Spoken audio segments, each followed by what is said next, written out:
Hello, and kia ora, friends.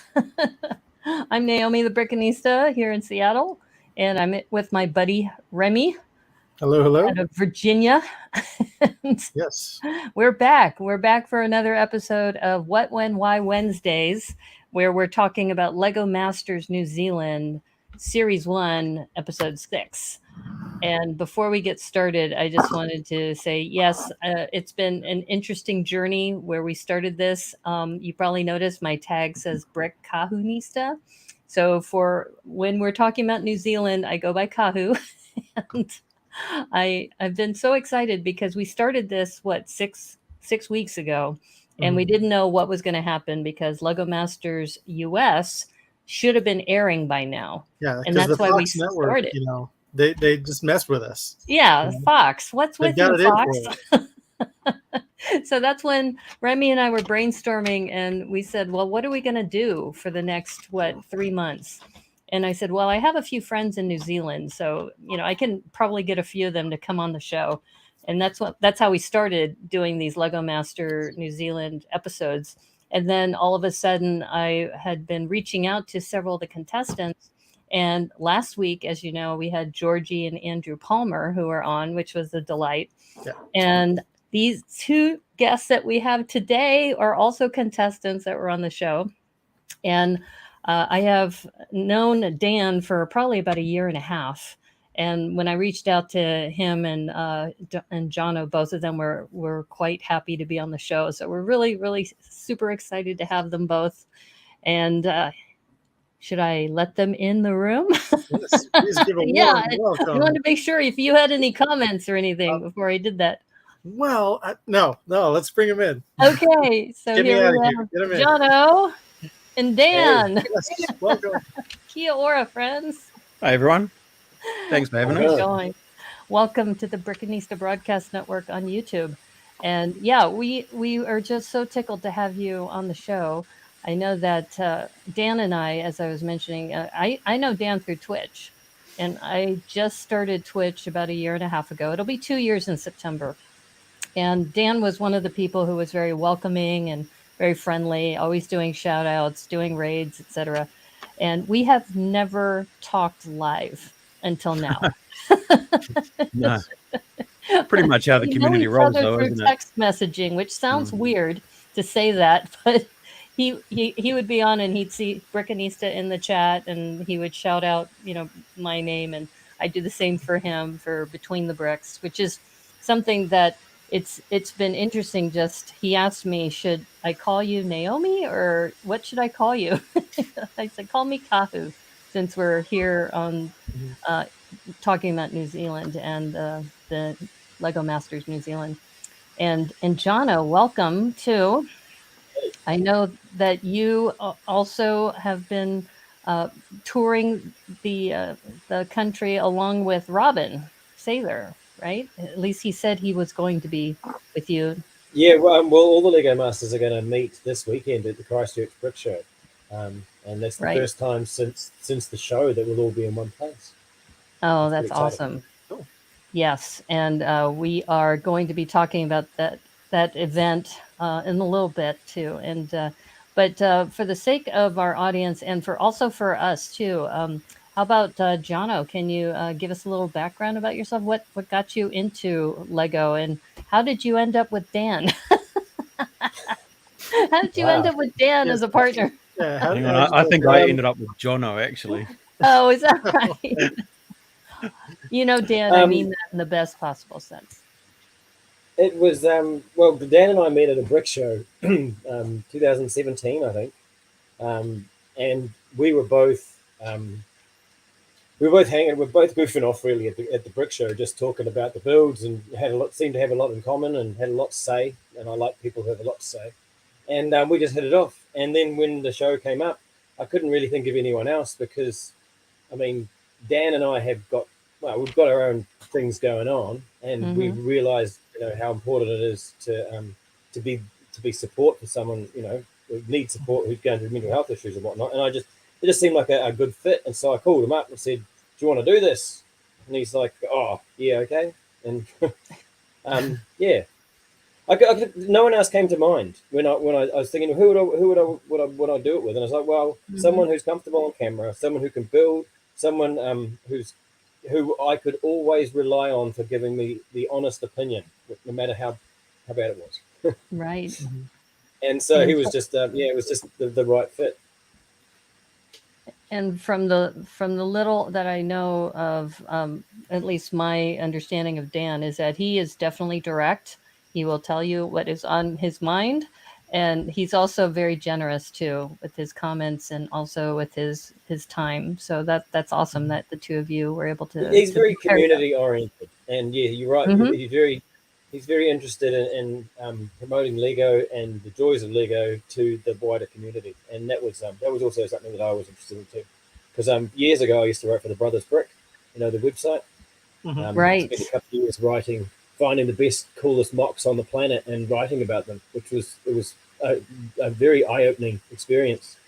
During that time, I learned that Lego was like a language, and that it didn't matter what language you spoke. If someone could build Lego, you could see what they were trying to convey, and just it was just the weirdest, wonderful, most eclectic group of people in the world seemed to be assholes, and they're just delightful people. And so going on with Dan, who was already so heavily involved in the community, was I don't know, just it seemed like the right thing because I'm very much of the same attitude of him. The funny thing is that when that job for the Brothers Brick came up as a contributor, both of us applied. We didn't even know each other at that point in time, but both of us applied for that same position, and we both got through to the interview stage, and we both got interviewed by Ian Heath, which is Okra Jelly. And then they chose Jono, and it was funny because we were talking about it. It came up at the show at the Lego show that we met at, and he said, "Oh, I'm Jono. I write for the Brothers Brick." I was like, "Did you apply for that like 6 months ago?" And yeah. So did I. I was like, we got. And then we figured out that we'd both gotten through to the final of that, and they chose Jono, which I'm glad because, to be fair, I don't think I could have. I don't think I could write to save my life. So I was just trying to get more into the community at that point in time. Now, are both of you in the Wellington area? Is that right? Do I understand? I know, Dan, you talked about going to the Wellington Brick Show. Yeah. So I know you're based in Wellington. And you, Jono, are you also in that area? I'm based in Gisborne, which is on the east coast of New Zealand. It's the easternmost city, and it's the first city in the world to see the sun each day. Oh, that's awesome. Yeah, he's a long way away. He's what, 7 hours? Was it about 7 hours? 7 hours drive. He's about 550k. Yeah, which is miles. Wow. So when you prepared for Lego Masters New Zealand, did you have to meet some place, or did you try building remotely? Well, no, but you guys. I'm sorry, I'm not familiar with that word. I assume that you guys had a training regimen. No. Wake up at 6 a.m. I didn't prepare for this. This is why it worked for us, because neither of us are very good, preparatory people. We're both very on the fly.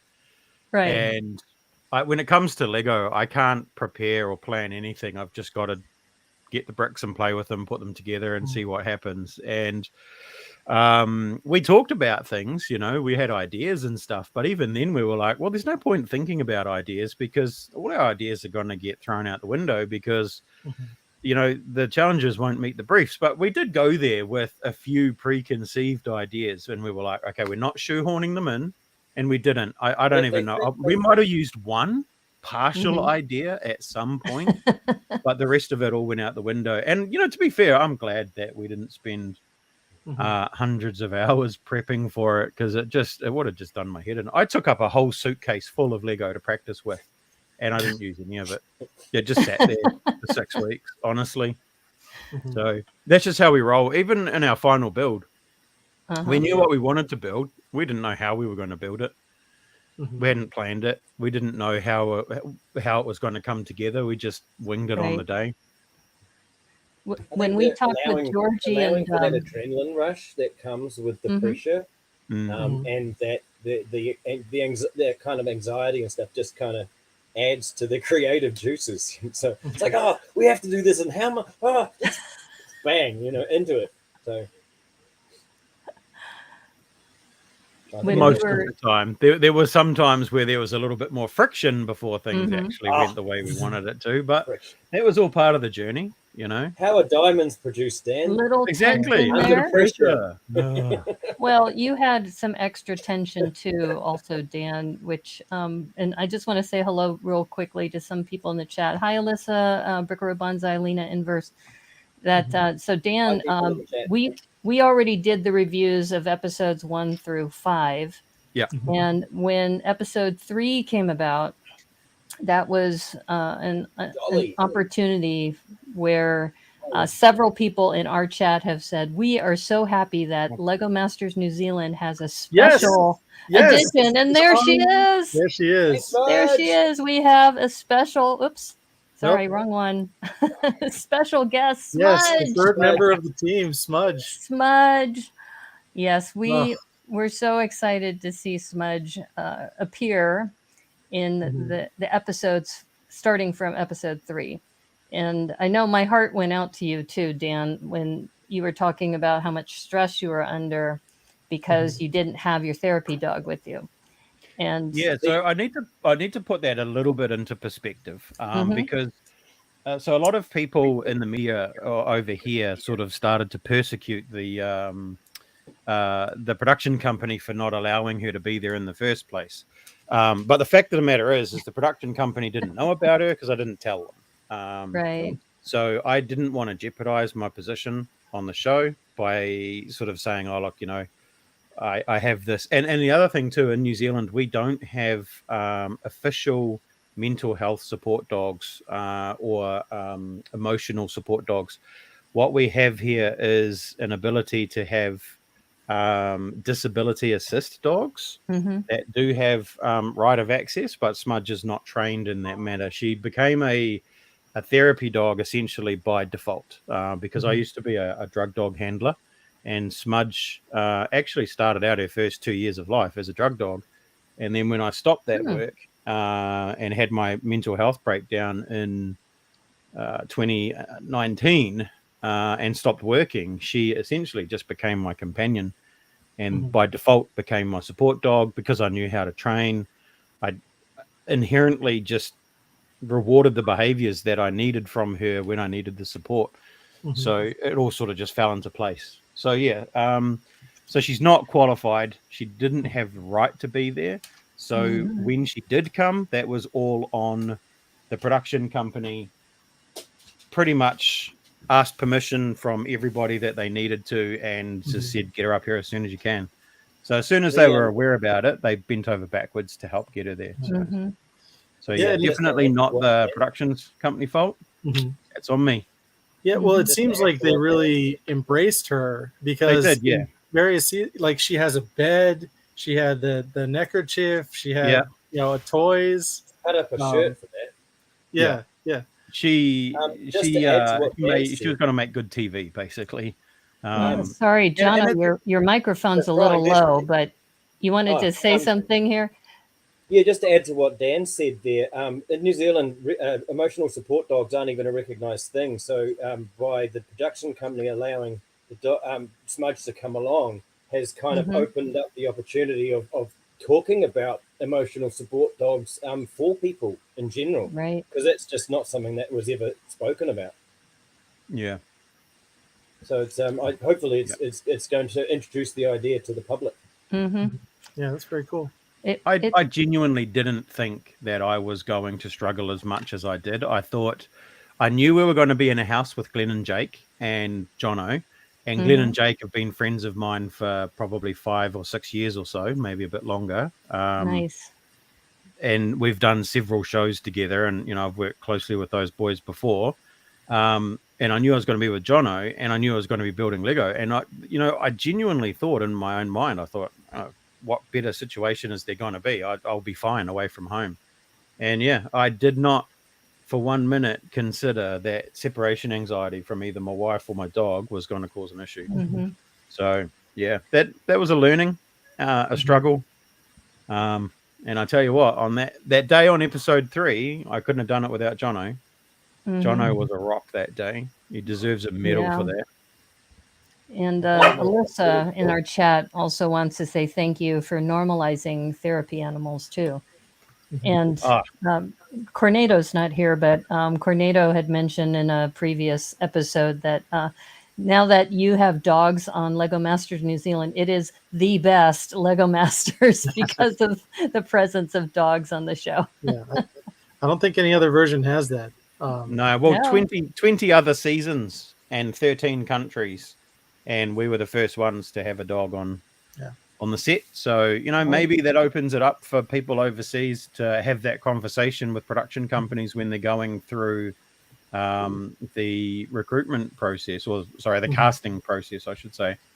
If one person asks and says, hey, look, I do have a therapy support dog, what are the chances? And they say, yeah, that's fine, no problem. Then that's given an opportunity to another person to experience the competition. So fingers crossed. Sounds good. And speaking of competition, and I just want to make sure, because Jono, do you have a hard stop today in an hour? Just wanted to double check, because we're going to go through the review of the show. Probably at 2:15 would be the hard stop. I'm sorry, can you repeat that? Whatever date is outside. So 2:15 the hour. A 2:15 the hour. Okay. Okay, perfect. Yeah. All right. 1 hour. All right. So so this is where we're going to segue into actually episode 6. Yes. And for those of you who haven't seen the first 5 episodes in our reviews, they're on a playlist, so you can look at it later. But just before we get into that, I thought it was interesting with your partnership how 1 week maybe Dan might have an idea. Like this week, Dan had an idea, and you all built that. And then other weeks, Jono would feel strongly about an idea, and you would build that. So how was that? How did you guys work that out? Did you just take turns, or? We discovered in episode 3 that if we were both not on the same page with the idea, then the idea wouldn't come to fruition. So what it came down to on the day is, like, for example, the episode we're going into, I didn't have any ideas. So I was just like, my mind was blank. And then Dan popped up and I was like, yep, I could build that. But it was only if we both saw what we were trying to build could it actually eventuate. And some days it was him that came up with a great idea. Some days it was me. And it was a flip of a coin and just gut instinct in the moment as to which one was going to be the better idea. And, the beauty about Dan is that he will always call, like, oh, no, that's a terrible idea. Well, that's a great idea, and we're both pretty stubborn when it comes to our thoughts and stuff. And so we're not afraid to kind of speak our minds to each other.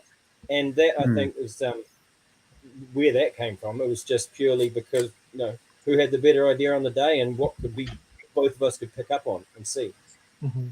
Yeah, we were known as the slow starters because it took us a while to develop our ideas, but we decided that we would invest our time early on with getting an idea that we could fall in love with, so that we could spend the rest of the time powering through it, as opposed to getting halfway through and going, oh, this is rubbish. No, we need to backtrack on this. To start again. And we did pivot on occasions during, but it was more evolution as opposed to backtracking.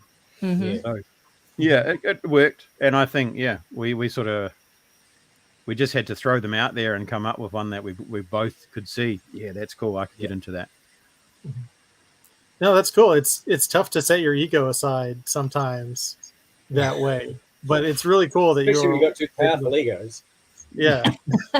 So no, you say it so casually, but that's a unique thing. So I appreciated that. I was more afraid of the fact that I'm not as good of a builder as Jono. Jono is very, very clever and is one of these builders that can make anything. I have a particular set of skills, and it's not as good as Jono. So he would throw these ideas out, and I'd just be like, mate, I'm not that good. I can't do that. So I did have to hold my ground and dig in a couple of times because I He felt puts like himself down. He puts himself down. But it he's wouldn't have actually a worked. very- It just wouldn't have worked. I So think he puts himself Georgie down, but he's and actually a very talented builder. yeah, in his own Georgie right. and Andrew mentioned that I think last week that there would be times where Dan, you weren't seeing the idea, but then Jono would build it to a certain point, and then it would be like, okay, there it is. And Yeah. so I think that kind of plays to your strengths then too. Yeah, Jono has this amazing ability to look like he's doing nothing for hours, and then pops up with this massive train, and it's like, where the hell did that come from? Yeah, Like, let's dude, 5 minutes my ago bad. that was just a pile of black pieces, and I've built the entire bridge. But that's what it was, and it was like I was just mind blown, just absolutely mind blown. And to be honest, I think it was about when he did the train was about when in my mind I was like, I just have to trust Jono's process because he will get to what he wants to in the end. Mm-hmm. Sometimes, yeah, and it did. It would take certain evolutions, and he'd ask, "Oh, Dan, what do you think of this?" And I'd be like, "Mate, that's crap." "Oh, what do you think of this?" "Mate, that's crap." And he'd get really pissed off with me because, I'm telling him that I think it's crap, and Jono's like, "But it's great." And I'm like, "No, it's not. It's rubbish. Come on, man. We're at Lego Masters. We're not, at primary school."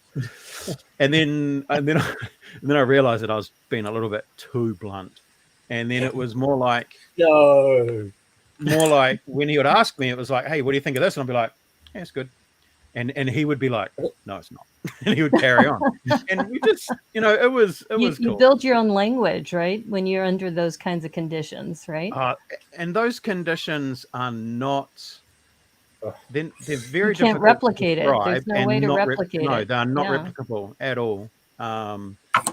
So yeah, it's easy to sit on the side and say, "Oh, you should have done," and it's easy for us to sit and go, "Oh, we should have done," but in the situation, in the moment, on the day, under the lights, with the cameras, with the lack of sleep, with the heat, with all of the other things, Yeah. it is what it is, and what you see is on TV. So yeah, it was an Shoulds a experience, all dangerous right, that's word. for sure.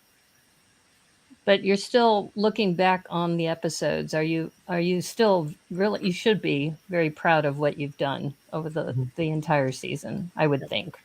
Yeah, absolutely. I'm my own worst enemy when it comes to being critical of myself. So I It think could be better. there could have been Well, things I that they think could have everybody done. says the Yeah. editing. It all comes down to the editors, right? Yeah. That there are many moments that you wish could have been on camera, and they show something else.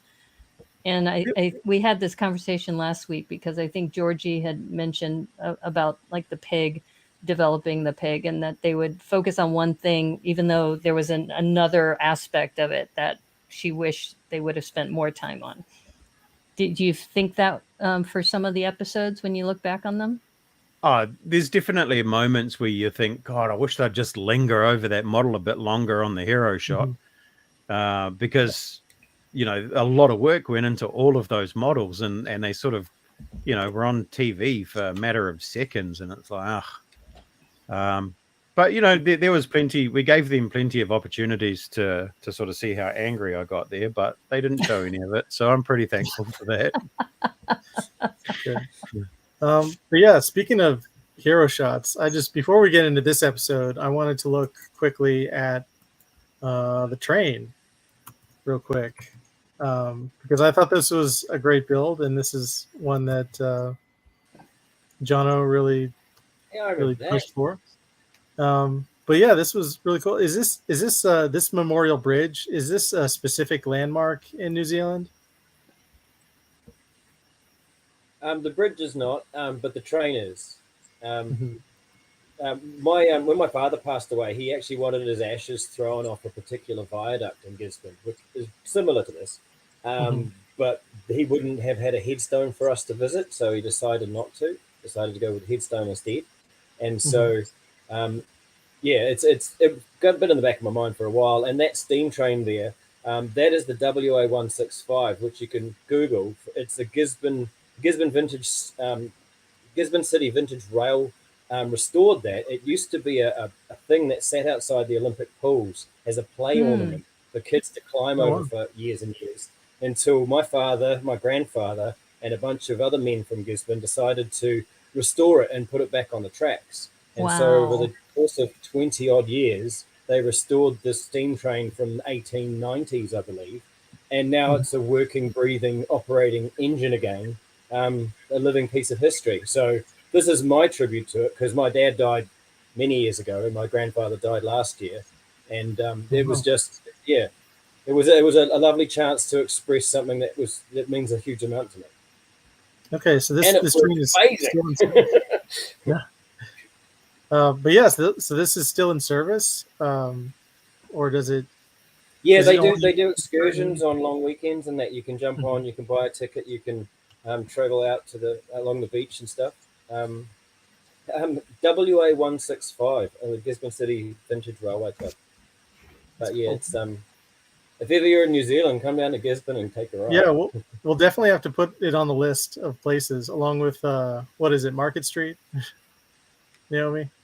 Oh, Baldwin Street. Baldwin Street. In Dunedin. And hopefully I'm spelling Gisborne right. Gisborne. Gisborne. Yes. Okay. Hopefully I did this right. I put it in the chat. WA 165. Yeah, this build was easily one of our favorites because again, Jono had a clear idea of what he wanted to do, and we sort of just got into it from the beginning. And it was nice to pull out the win on it. It's a bit of a shame. So we actually went first on this on this episode as far as the drops go. So it's edited differently, and it makes it look like we made a decision that we shouldn't have made. But the fact of the matter is, we went first, so we didn't know how well the bridges were going to hold up. So we got through to 10 and decided to go 15 and then 20, and then it broke under 25. Okay. But if we hadn't have done the 15, we wouldn't, we would have gone to 20, and then it probably would have survived 25. But it is what it is. It's just the luck of the draw. Yeah, we did notice that during some bridges, previous bridges in the background were still intact. Yeah, so But it's just the magic of editing, I guess. Well, I wonder for you, Jono, this was such a beautiful tribute to your family. And then to see it destroyed, that must have kind of been heartbreaking too, right? To see this beautiful thing you've made, and then it's funny because the producer actually came up to me and asked me and said, it's a terrible, terrible shame. But when I was writing for the Brothers Brick, I had the chance to talk to David Hensel, one of New Zealand's premier Lego mock builders, and I saw one of his models at the Wellington Brick Show, and I noticed that it was just a facade. And that on the front it looked like a church, but on the back it was pink bricks and orange bricks and like scaffold and stuff. And I realized that for him the art was the photograph, the visuals, because Lego is a temporary medium, right? So I saw the hero shots being filmed, and I saw the train. And so that's the art. The bricks themselves are always going to end up back in the brick pit. So there's a little bit of joy, in fact, watching the train plummet, because it's always exciting to watch Lego explode. I made peace with the fact that the train wasn't going to live. And you also have the final cut of the train itself, and that will always be there. Even though, like you said, the bricks end up in the pit eventually. It's like a sand sculpture. You build a sandcastle at the beach, but of course the beach comes up and destroys it again. That's a great metaphor. I love that. Also, it's really like the contrast between production in New Zealand and production in America. It'd be like, you want to keep your train? Get out of here, you bum. We're keeping the train. We're going to smash it harder. We need those bricks for tomorrow's episode. Yeah. But that's very cool that they offered it to you. But speaking of train wrecks, let's get into the episode here. We have the leprechaun outfit. It suited him lovely. Yes. I noticed he changed out of that pretty quickly for the rest of the episode. But yeah, for those of you following home at home, this was the Monochrome challenge, and after a brief sorting challenge, which you guys almost also won, the challenge was 12 hours to build something where all the visible bricks had to be the same color and had to be a work of art that draws an emotional response. So you guys got first pick of the colors, and what made you choose white? That was my instinct because I was under the impression that white had the most elements. But I've since learned after watching Georgie and Andrews that it could be that it's light blue gray that has the most elements.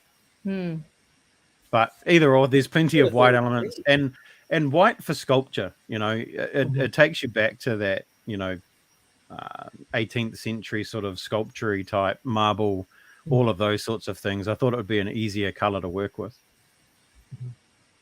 That's true. It's tough to know which one has the most pieces, but yeah, that one's definitely up there. But yeah, so also white looks better on camera because especially with the way those guys light the models, the white I think pops better on camera with the conditions in the studio, just because it shows the contrast and the shading really well with the bricks. And it's also a good contrast with the backdrop too. Yeah. Okay, so let's see. Sorry, 1 second. All right, so here is our shapes for the sorting challenge. All the bricks were under these various shapes. Are these significant in some way? Is there some piece of artwork in New Zealand that's shaped like this? They were just built by the build teams out the back to have a bit of fun, I think.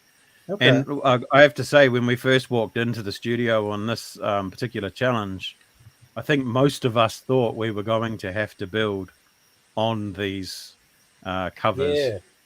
And thankfully we didn't have to, because it was interesting because they told us, I think, on this one which tables to go to, or had we drawn which tables to go to? I can't remember.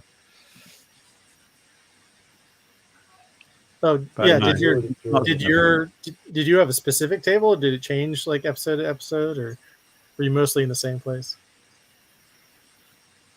we had the first couple of episodes was the same tables, but there was discussion around people that were in the far corner that had the furthest to travel to the brick pit. Yeah. So they switched that up, and then after that, it became sort of like a random drawing. Draw out of a hat. Yeah. Cool.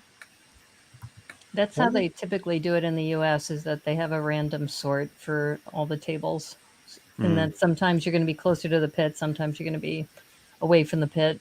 But it's a little fairer that way. Yeah, well, it had its advantages and disadvantages. If you're like me and you don't run places because running's silly, then being closer was great. But the tables right next to the pit, when people did run, like Andrew, who's a fitness bunny, he ran with a very heavy foot, and the table would literally shake. So if you had a model that was a little bit unstable, you had to be very careful when you ran past the table. I remember you said that in one of the episodes about the Andrew footstep, I think. Oh, tell you, for a small, slight guy, he certainly made the floor wobble. All right. Well, that brings us to our Smudge Minute. Here's Smudge. And out the brick pit. Yeah, just chilling. We need a whole episode on Smudge. Probably just been, I think at this stage, she's just been followed around by Pepe. He was her favorite.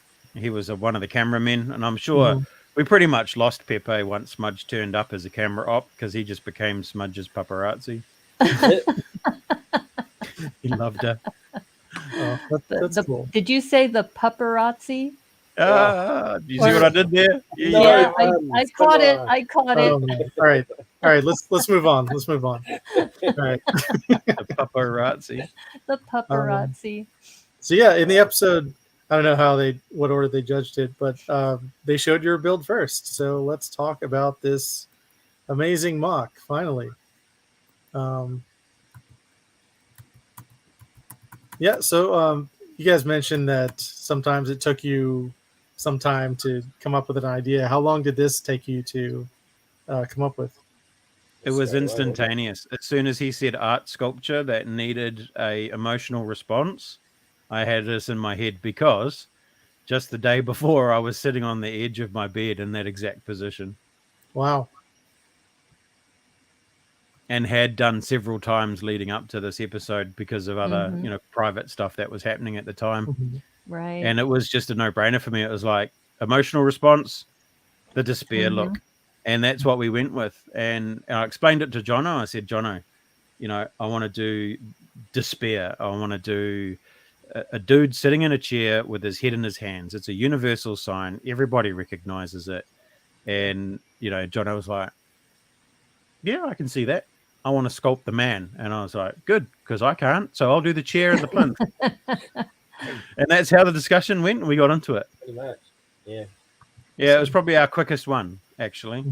Our quickest idea development, which gave us plenty of time to work on the sculpt. And, as you can see, there was a lot that went into it because that was big. That was about 3 feet tall. Let's see. We have here it is, against the backdrop of humans. So you can see how massive it is. It's like very significant. Hang on a sec. Oh, sure. So it was definitely a big piece, and we did have to work together on it because I had to start building the seat of the chair while Jono was building up the height of the legs, because then we had to marry that together to get the hips and upper legs, and then the rest of the torso and stuff while I got on with the plinth. So and then in the end I think we just both ended up tinkering away with just extra shaping on the body and the hope defeats despair message actually came to us probably halfway through. So these challenges are usually filmed over 2 days. They're not filmed in 1 day. It's unrealistic. But I was in the shower in the morning and I had this thing. Oh no, was it at night? We'd gotten home, we were at night, and I said to Jono, we need to put a message on it. And we were shooting around with these different message ideas, and somehow or other, we both settled on hope defeats despair. And we decided that we were going to do it the way that it is exactly there in the image, so that at 10 meters plus, you would find it difficult to read the message. That was the point, because we wanted the actual sculpture to be the drawing point that drew you in, and you come over to have a look at it, and you can see the despair from across the room. And then as you get up closer to it, you can start seeing all the fine details. And there's a lot of stuff they didn't even show on a TV. There's teardrops on the floor. There's a teardrop coming off his nose. There's all of those sorts of things. We can see the one coming off the nose, but no, we didn't see any of them. But there's actually these splashing teardrops on the ground. And then we decided we'd put that message in so that you could read it when you're up close and then leave with a positive message. So the whole thing for us. What were some other rejected slogans that you guys thought of? I was trying to think of that, Jono. We bandied around a few different ideas, eh? It was hope, things like hope beats despair. There was despair. I can't remember, but there was wasn't it hope springs eternal or something like that? Yeah, hope springs eternal. And then we thought, no, that's just too long. And hope defeats despair is actually a line from an episode of Red Dwarf that popped in my head, and I just went, hope defeats despair, and Dan went, okay. And what program did you say that was from? It's a UK show called Red Dwarf. It was an episode, and it was there was a despair squid, and hope, and they had hope. The name of the ship was the Esperanto, and Esperanto means hope, so it was the hope feeding despair squid. So okay, random. Cool. No, that's cool. That's great backstory. So when you're laying out the letters, did you lay out the letters first to know how far you're going to have to make this, or did you do it in reverse, where you took how large your sculpture was and then figured out, okay, we can't make it this too long, it's got to be X number of letters? No, I think by that stage we had decided on the plinth, and so I made the plaque first, and then the plinth to fit the plaque. Yeah, that's cool. So that really was what set the size for the plinth. Right. because the proportions are amazing. And also the front there, I guess we'll talk about that in a second about the twist with 2 hours to go was that you had to use between 10 and 50 bricks of, again, another color that you had to decide. Did you choose black for the contrast or? Yeah, and for the exact reason there, when we decided, we talked about a couple of different things. It was suggested that maybe we change the hope defeats despair message to black, and then it was like, well, that will actually that would be completely counterintuitive to the reason we did it in white, because we wanted it to be seen close up, not far away. We talked about facial hair, we talked about just hair, we talked about a few things, and then it was like, well, hang on, why don't I make it into the plinth and we'll put white and black minifigures in, because you've got the light, the hope with the white, and then the dark with the black. And as you'll notice, all the way around, there's always the black has always got white on both sides.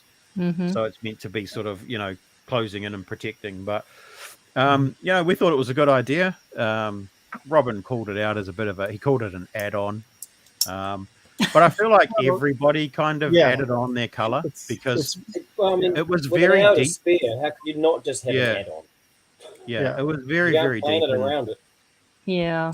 I'm glad you added that detail, though, to tell us about the 2 white figures on either side of the black, because that little detail is awesome to know that's what you're conveying as well. I don't know what Dan mentioned about how we started it, but I remember Dan's like, okay, I'm going to start the chair. Like, okay, how big's the chair? I'm like, okay, well, if we put the base of the chair at, what was it, a 32 by 32, I think it was. Yeah, we did talk about that. And kind of then, okay, we'll get 4 of those, and then that's that long. And then, so if that's if you do the seat of it that big, that means that's that, and that means his foot's got to be there. And so I just started at the foot and went up and just kept building. And then by the time Dan had finished the chair up to the base, I think I added more bricks in at the bottom to get the knees at the right point, and then just built around it. And then it was a really, this is one of my favorite builds, just because of how well we worked together, and how just how much in the flow it was, and how easy it was to And we have well, easy in the comment sense of from the just chat too. the ease of playing and building together was really a real joy. Yes. This is also Whippy Whipster's favorite build from the series. Right. I was just going to say there. Oh, sorry. There we go. And Whippy Whipster also, I believe, is a mod of yours, right, Dan? Yeah, and a streamer now as well on Twitch. Oh, awesome. I'm glad you're streaming now, Whippy Whipster, on Twitch, I should mention. And ahoy, Brick Jedi, welcome to the stream. And Debo Bricks, too. And Debo had mentioned that he loved the patterning in your bridge from the previous slide. Oh, Thank you. Yeah. So everything that we put into this model, even in the chair and everything else, was all considered, because we knew we were going to be working in white. That with white would also cast the shadow. So having those the chair legs the way they were, having the sculpt the way that it was, we knew that we would actually get multiple colors by adding depth into our build here. Here you can see a little bit more of the face and the eyes and the. There's a teardrop. It was a good idea to put the face on. Yeah. Yeah, there was discussion around. Robin was sort of suggesting maybe we didn't need to do a face. Jono was hell bent on it. So, and I'm glad he did, because if he hadn't not done it, he would have pulled us up on that too. Let's see if. Here's another Lego shot of the Masters face. New Zealand is also different because it only has one judge, whereas I think the other types Australia of only Lego has one Masters. judge. Yeah, Australia has one, but Well, okay. I thought some of the others had 2. yeah, in the U.S. we need 2. Like, Yeah, the US does. Some of the European Yeah, ones The do. we gotta UK hold our one hand. does too. Yeah. Okay. but yeah, here's a side view of the face. I really like this, like really intricate kind of layers that are building up the side of the face here. That took me 3 goes. Yeah. How I was long did it building take? that, and every time I went to show Dan, I'm like, Dan, look at this, and then we'd psh, I'm like, oh, and then so I'd build it a little bit more sturdy, and be like, Dan, look at this, and it goes, psh, and less of it would break each time I dropped it. I think I dropped it 3 times. Yeah. I got to the end of it and I was just like, oh, mate, I'm not even going to look anymore. Don't even show me. Let's see. I But think this it's is still my this favorite my favorite piece. is the last, but yeah, we can see the ear here. Yeah, which the is ear, like- the shaping. That head is modeled off Glenn Knight, because every time I needed to create a head model or get a face reference, I'd look up and then there'd be this beautifully shaped round head across the studio. So I'd that's modeled off Glenn. Yeah, did they know you were there, that they were your head model? Or? He knows he was the eyebrow model for the luggage monster in episode 3. Nice. Well, Glenn will be on our show in a couple weeks, so we'll have to ask him to give us his model looks for when he had to pose. Absolutely. Let's see if there's. I'm sure it was he'll be like delighted. May have got a couple of tokens off this model when they were filming the heroes. Oh, Ooh. nice. Oh, And, that's nice. And if you visit my YouTube channel, you might actually see some video footage of Dan peeling those things off the back of the model when I was getting a video clip of the model. I told you not to post that. Oh, you have a YouTube channel too. Yeah, it's in progress. Okay. Okay, awesome. And also, Debo mentions here, I want to give that statue a 16 by 16 tissue. It just shows you, it does convey, like, oh, what can I do to help? You're in such despair. It's a beautiful piece. Yeah. I want to rebuild it. Yeah, I wanted to ask you about that because I heard on Dan's show that you were thinking about building it and taking it on the road. Is that right? Yeah. Yeah, are you guys at some point in the future? Mm-hmm. There's a lot of bricks in that. There's thousands of bricks in that, and the volume of bricks, the amount of money required to purchase that many bricks in the first place is daunting to just try and fit your head around. It would be nice if they sponsored you, wouldn't it? Yeah. If Lego would sponsor you to take that around. I'll send them an email, eh? Yeah. Well, it's not just that, it's the message. And I think that your team as a whole, because of Smudge and because of this statue and the other things that you've brought to Lego Masters New Zealand, you have this other message of mental health and, well-being for everyone, and, animal therapy dogs. It's great that you brought that message to the world. You should be very proud of that. Thank you. Mm-hmm. Somebody needed to do it. Yeah. Yeah. Our final build was originally heavily mental health orientated as well, and we decided once we got to this stage at 6, we were like, well, we've had episode 3, which was basically a mental health episode. We've had 6, which was a mental health episode. We've had other discussions throughout. I think from here on out, we'll stick try and to be a bit more upbeat. Yeah. So our 7, 8, and 9 were distinctly not mental health related. But okay, this was awesome. So now let's talk about some non-Dan and Jono builds. Holding it together. And this was Glenn and Jake's. I still don't know how he got that thing to move. Yeah, this was an amazing piece of engineering. Very, very well balanced on a knife edge. I think any sort of gust of wind could have taken this thing out, but all credit to these guys for it, because this was huge as well. This was a big model too. It was similar in height to our one. So there's a lot of weight on a very, very small roller coaster rail turntable underneath that box. Yeah, just for the people at home, it rotated slowly, And for some reason on the episode, this is the reverse side. That is the reverse side, They yeah. kept showing this side for some reason. On the other side, there's a heart. So we'll see that too. But here's, I just like this shot because, that shot is amazing. Yeah. Sunlight shining through clouds, just for me personally, is one of my favorite things. So I just really enjoyed this shot. Yeah. But yeah, let's see. Yeah, you can see it here. It's almost up to the red brick in the background here. Yeah, that would have been about 3 feet tall as well. That was a big piece.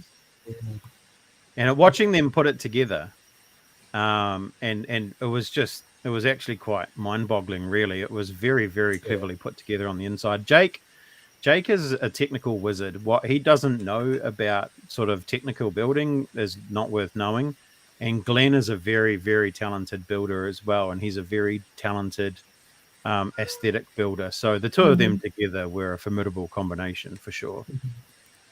Oh, I think they had motion in just about every build too. Yeah, absolutely. Yeah. It either had motion or lights or some description. Yeah. They had motion, we had emotion. Yes. Yeah. That's right. That's because you had the paparazzi with you. Yeah. The paparazzi. Oh dear. See, it's always going to be about the puns, Dan. We can't escape it. Always. She upstaged you. That was a really cool model. That was probably one of my non-Jono and Dan favorite alt models from other teams. Yes. That one and Adam and Amy's kangaroo. That was just kangaroo. That was brilliant. Marvelous. There was just too much banter in that between Australia and New Zealand. It was brilliant. Yeah. Yeah, I love that they put the sandpaper in that build. So good.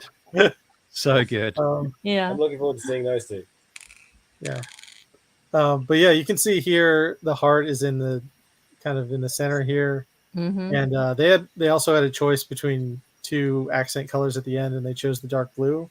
Yeah. Which I expected them to do something with maybe blood, but I guess that's the heart is good too. But see, again, 2 hours to go. Yeah. You're in the thick of it. You've already pretty much worked your plan. Trying to add something to it in a different color, nigh on impossible, I tell you. Yeah. This is a pretty wild challenge. Okay. So the other thing too, this particular challenge, the Monochrome challenge, was a first as well in 20-odd seasons of Lego Masters. Yeah, they always do the bridge challenge, but we haven't seen the Monochrome challenge before, and it was very good. So this one's a new one. So I think we did a pretty decent job. Oh, absolutely. Yeah, a little bit. But okay, so here's Andrew and Georgie's, and their build is a helping hand, and they built this giant tower where people are helping each other through and up the tower, and to get to the top, basically. Fantastic tower, really, really nicely built. But if I'm being honest, the story at this one was difficult to interpret. And what was the emotion that it was trying to evoke? That was the difficulty. Right. Well, also, I just think that that tower was huge too. That was the biggest thing. I think that was probably the tallest thing ever in the entire season. Let's see. This tower. Where is it? There we go.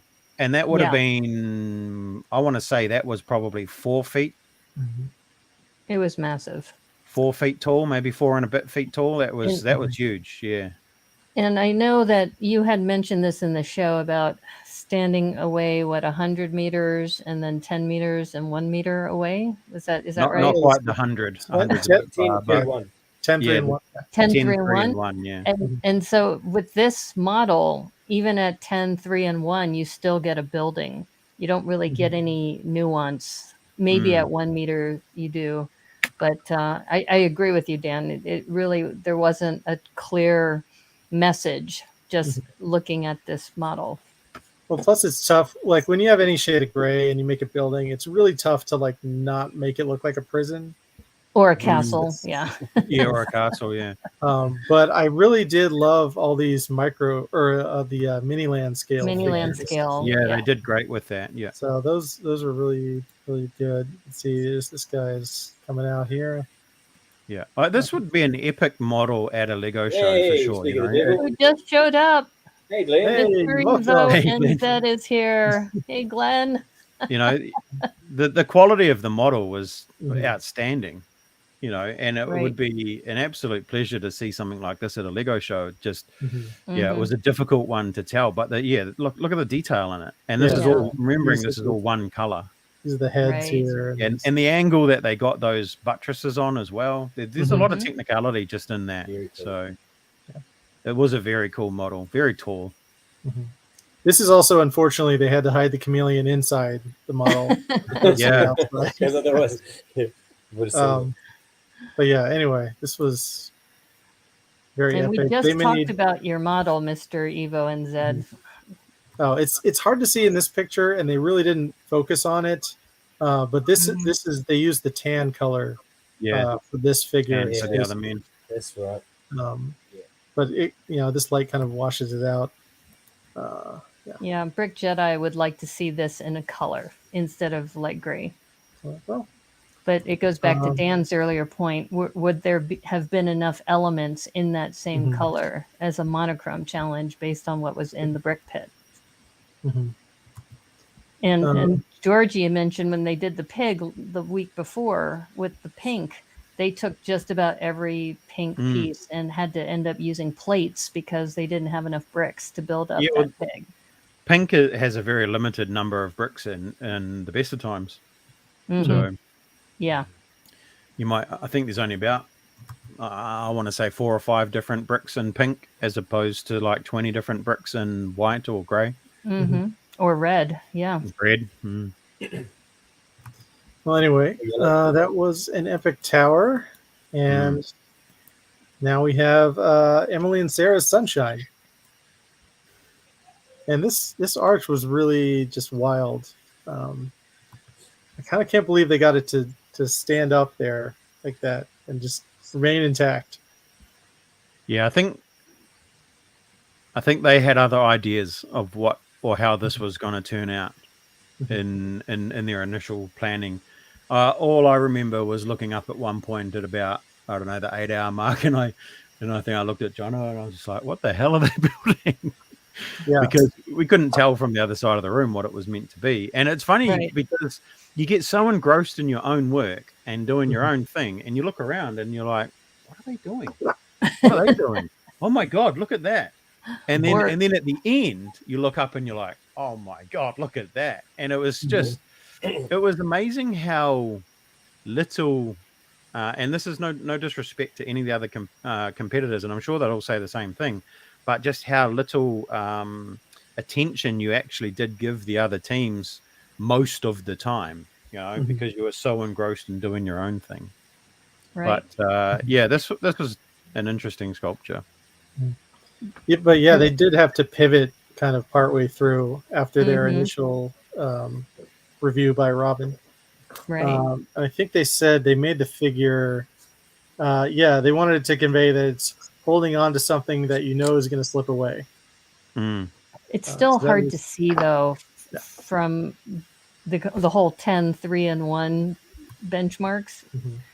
I didn't see this one, and I didn't think this was one of their stronger builds as a whole. If you look at their whole portfolio of builds, this one I wasn't sold on this one.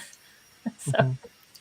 Well, but look, when you catch the stage lighting through here, you can really see the sunshine kind of. Yeah, they did a great job on that shot as far as the still frame, but yeah. But yeah, so and you can see here these little kind of dots of lime green. Yeah. See, again, I think they got a tough color as well. They got, obviously that's yellow, and I'm not sure. I just thinking across the board, yellow, lots of bricks, lots of plates, and a few slopes and arches, but not really much else. Yeah. So that's example, these hands are mostly like bricks and plates. Yeah, Mhm. so you don't get yellow dishes in the large size dishes. You don't get a lot of yellow angled plates. There were, you don't get yellow panels. There's just lots of things that you don't get in Good yellow point. that we obviously got in white. So Yep. yeah, tough one. I think I would have been sold on this more if they would have built the body out more instead of making it so flat. Mm. Because, like the shoulders, for example, they're just flat. I would have expected more like mounds or Yeah, something. I just think that they just didn't have enough time. Yeah, they didn't Unfortunately. have enough time. Like you said, backseat quarterback kind of thing, right? I mean, yeah, we critique you guys all the time. We're like, yeah, I would have done this and this and this, and I Yeah, get, you think so, you know, eh? But no, then you get there and you got those lights and you've got the Mhm. pressure and the cameras and all the Right. drama, and you're like, No, yeah, nah. we don't profess to have any amount of talent. At least I don't. Mhm. I tell people I make the good commentator on the sidelines. Not that I would be the competitor in the ring. Oh no, I can't wait to be the competitor. I really want to be on season 4 of the US version, but Nice. that's us. That's all right. It, All of it my really best is. ideas came to me 3 months The later. word I used to Yeah. describe the word I used to describe the whole experience is surreal. I think when you're Mhm. standing behind the roller doors and then the mist comes up and then the doors open and you're just like and it's just the same the whole time. It's just you're living in a dream. It's like you keep waking up and go, hey, pinch me. Am I dreaming? This is real, you know? Mhm. And when they say dream come true and stuff, yeah. Yeah. No doubt, it It's must have been very, a very unusual privilege, experience. I Mhm. thoroughly a enjoyed it. privilege and an honor for you to be chosen to be Mhm. on that show. Oh, But yeah, absolutely. Yeah. here it is in life size, and they changed the scale of the brick in the background, so you can't really use that as the same measuring stick, but still pretty massive. And that is the end of our slideshow. Um, Unfortunately, we only get 4 builds. Um, Yeah, the yeah. farther we get into the season, Mhm. and Yeah. Yeah. So for those of you at home that do not know, Dan and Jono won this challenge. Chuck. yay! Yay! Um, Spoiler and alert Dan? yeah, Yeah. and they got for those of you who haven't seen it. yeah, Yeah, they got the biggest advantage in Lego Masters Aotearoa history, which was pretty massive, to be fair. What was it? So All right. the advantage It was was that memorable. they told you guys what the next challenge was going to be Oh, in that's right. complete Yeah. detail. Made a nice Yeah. cliffhanger. Yeah. So what was that discussion like? Like, was it even a question that you were going to share it with the other teams, or did you make them sweat it out? Well, you made them sweat it out No, we for about didn't. 5 minutes. Not Oh, even 5 minutes. We told them before it even left the bloody studio. no, We no. we we, we decided straight away. We decided in because we went and had a little meeting in the brick pit, and we decided straight away we were going to tell them, and we told Robin right then and there we're going to tell them, and Mm.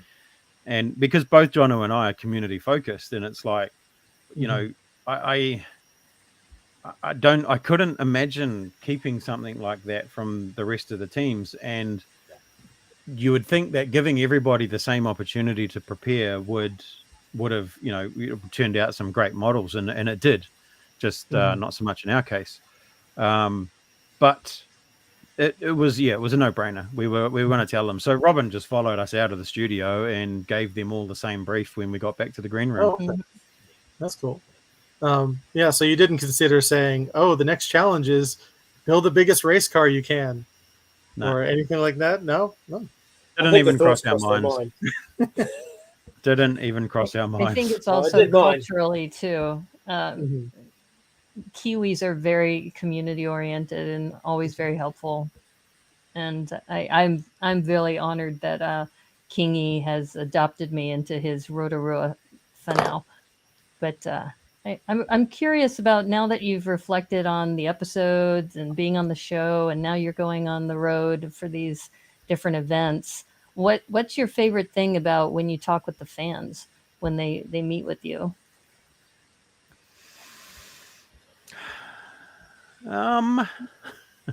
I think Mine. Oh, sorry, go on.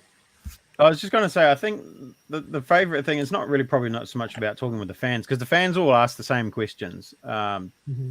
You know, is it 16 hours all on the, in one go? Do you wear the same clothes? And I don't know, a couple of other questions. Are you allowed to go to the toilet?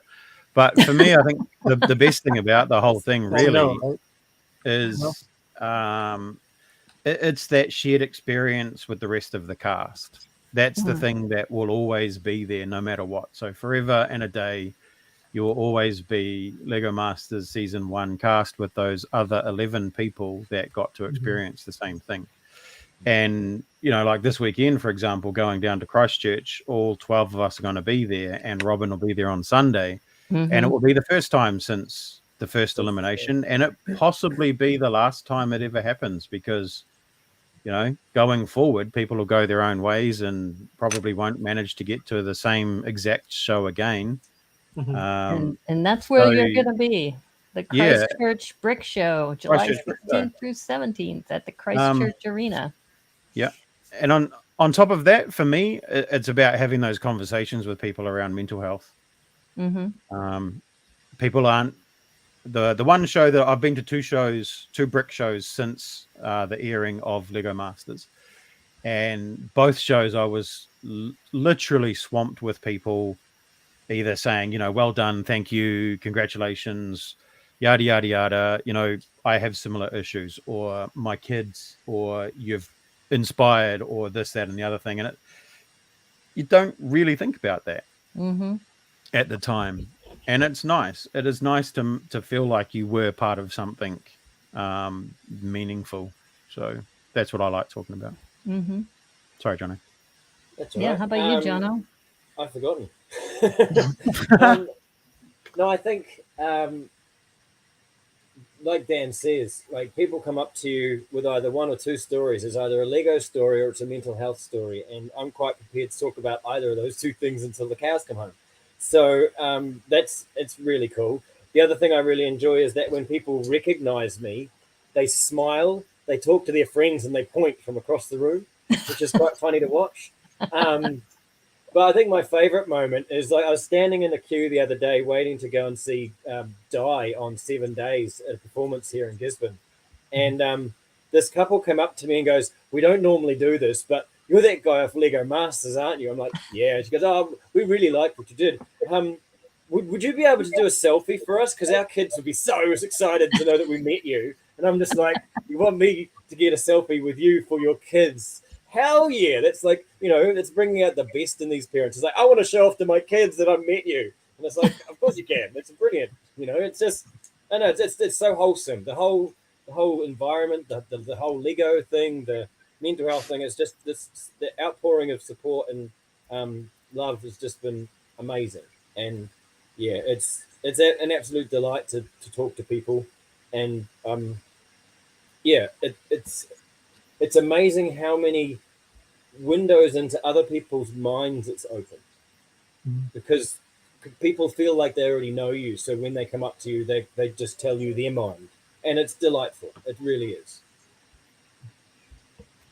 Well, it's an honor to have had a chance to chat with both of you, and you have inspired so many people around the world. And, we up here in the States, we don't have a chance to get to see you in person, but we know that you're spreading your message through this medium. And right. I'll be down there sometime I'm soon. dying to get over to the Seattle Brick Show and Brick Can at some point in the future. Are you coming to BrickCon in October? No, not as far as I know yet, but I haven't met officially any of the guys from the Brothers Brick, and they're all based over there.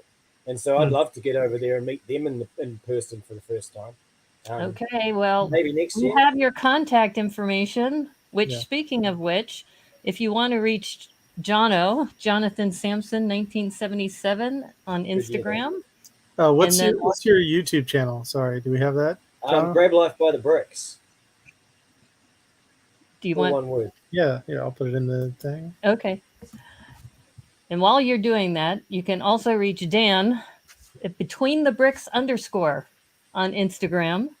And also, I've known him through Twitch, Between the Bricks on Twitch. And if you want to join the brick building community, that Dan is also really well known in the brick building community on Twitch, and really grateful that you also agreed to appear on the show. I said, I know you a little bit through Twitch, and Yes. would you be willing to come on the show? And I'm just so glad to just chat with you directly. And we should do this more often, and would love to have you come back on the show. We could talk about other topics, both of you. We're just really grateful that you have chosen to come on. And for those of you, it's been a pleasure. Thank you. Yeah, absolute pleasure. Thank you so much. Absolute pleasure. You And both of us are self-employed, so we're pretty flexible for daytime stuff. So hit us up. Did you get that other banner in before I do the Oh, closing? I put it in the comments. Oh, you put it in the comments. YouTube Okay. channel, so. Okay, great. Grab Life by the Bricks. We've got a definitely have to website, tune into that. grablifebythebricks.nz, and I'm doing similar to what Dan's doing. I'm doing mindfulness and the cognitive learning using Lego. Well, that's awesome. So for those of you who haven't done so already, please like and subscribe to the stream. Yay. Jono and I both know that on YouTube, if you like and subscribe, leave a comment. That always helps us out. Thank you so much. Absolutely. And if I'm you still want trying to to get 100 also, subscribers so I can name my channel properly. oh yeah, you need 100 subscribers. It's surprisingly I've got like annoying. 30. Well, I only we're gonna started give the you the channel boost. 2 or 3 weeks ago. We're gonna give we you the need to boost. help You're gonna you. have 35 subscribers by tomorrow. Yes, we will. We will You get start the bump. subscribing. Start the ball rolling, eh? Yes. Yeah. And Brick Literacy, of course, Brick Literacy on Instagram as well. And you're listening to the Brickanista Broadcast Network here on YouTube. Thank you so much, everybody. Thank you. And if you want to send me snail mail, Brickanista Broadcast Network, P.O. Box 31956, Seattle, Washington, 98103. And Jono, you want to show that again? I'll give you the full screen. Oh, that's cool. Lego Masters. There's not many of these in the world. Yes. 500 So exactly. 500. So honored to have you here. And thank And you, not all of them chat, have been too, handed by the out. way. Thank you, No, Whippy thank you guys. It's been Whipster, awesome. Brick It's Jedi. incredible that people across the world are watching this little old show from New Zealand. It's wonderful. Yeah.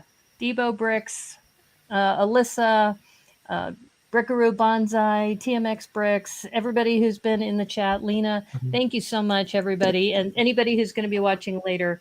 And as they say on the Brickanista Broadcast Network, thank you, and may the clutch be with you. Take care, everybody. Bye.